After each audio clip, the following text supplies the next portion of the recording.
Sanghar SDO sub division एडी चांडियो जी अगवानी में सांगड़ में बिजली चोरन खिलाफ हेस्को सांगड़ जो ऑपरेशन इंडस्ट्रियल मालिकन जे इलाके में ऑपरेशन मीटरन जी चेकिंग बिजली इस्तेमाल कंदड़ सब एक ॼणा आहिनि। कंहिंखे बि गैर कानूनी इस्तेमाल करण जी इजाज़त न ॾिनी वेंदी। बिजली जी तफ़सील मूजिब वफ़ाक़े मूजिब तवानी वारी वज़ीर जी हिदायतुनि ते अमल दरामद कंदे सॼे मुल्क वांगुरु सांगड़ में बि बिजली जी गैर कानूनी कनेक्शन ऐं बकायूं वसूल करण खिलाफ़ कानूनी कार्रवाई कई पई वञे। अॻूणनि इलेक्शन ऑफिसर नूर मोहम्मद मरीअ जी शिकायत ते संदसि खिलाफ़ केस दाख़िल कयो वियो। सांगड़ जे मंदर वली घटी जिते वापारी रहनि था उन्हनि जे घरनि में बिजली जी लोड शेडिंग तमामु कमज़ोर आहे। उन्हनि जी मुंतक़िली ते लोड शेडिंग सबबि बिजली जो तमामु घणो गैर कानूनी इस्तेमाल थी रहियो आहे, जंहिं ते एसडीओ एडीओ चांडियो ख़ासि टीम सां गॾु करे उन्हनि जे इलाइक़े जी काटा कई ऐं हिन इलाइक़े मां समूरा गैर कानूनी कनेक्शन ख़तमु करे वापरा जे मीटरनि जो जाइज़ो वरितो ऐं हज़ारे रुपया ॾंड जी इमदाद ऐं बक़ाइजात वसूल कंदे चयो त संदसि सब डिवीज़न में समूरनि सार्फ़िन खे हिकु जहिड़ा सहूलियतूं हासिल आहिनि।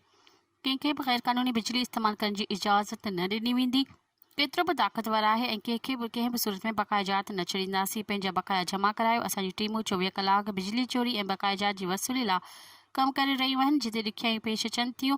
पुलिस ऐं इंतिज़ामिया खां मदद वरिती वेंदी। इन मौक़े ते हू पाण बि मीटर चेकिंग में हिसो वठंदा ऐं बक़ाया गॾु करण जो वरितो। मज़ीद ख़बरनि ऐं तफ़सीलात लाइ विज़िट कयो असांजी वेबसाइट www.awamiNewsHD.com ऐं ॾिसंदा रहो अवामी न्यूज़ HD।